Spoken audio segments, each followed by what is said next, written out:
Joining me now, Hans von Spakovsky from the Heritage Foundation, the manager of the Election Fraud Reform Initiative. Thank you for joining me. Sure, thanks for having me. So you've been running this initiative. Can you tell us about it and tell us about the cases? And I understand that there have been over 1,300 now proven cases of fraud. Tell us what you found.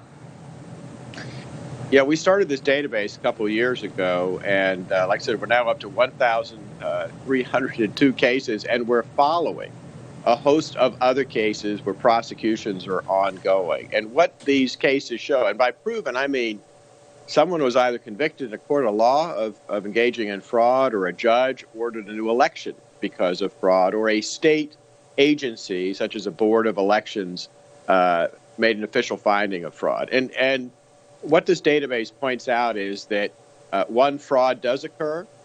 Sometimes it can make the difference and overturn an election. It's particularly important to close elections. That's where it can really make the difference.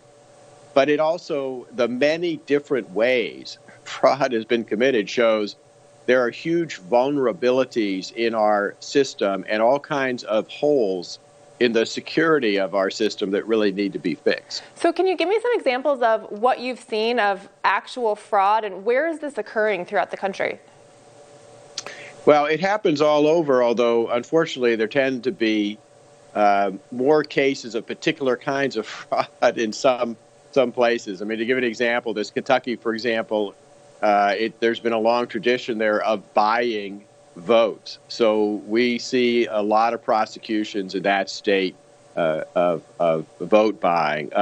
In some places, like Indiana, there's been a lot of absentee ballot fraud.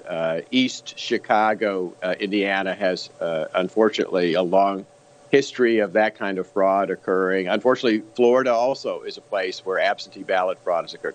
Another indictment down in Texas, a social worker, 134 felony counts. Why? She works at a state-supported institution for people who are mentally incapacitated. She was registering them to vote without their knowledge or consent.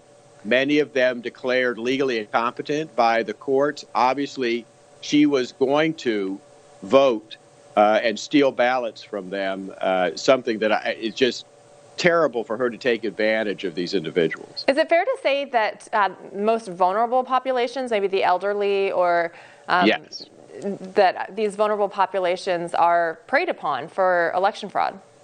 Yeah, that is particularly true. I actually did a case study just 2 months ago for the Heritage Foundation, where I work, of 4 cases, absentee ballot fraud cases, where the elections were overturned. And the common pattern in all of those cases was that those who were stealing votes, altering votes, they preyed on the elderly, the infirm, and they particularly preyed on minority voters in poor neighborhoods.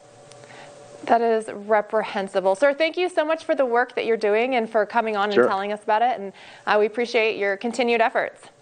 Thanks for having me. I'm Christina Bobb, One America News, Washington.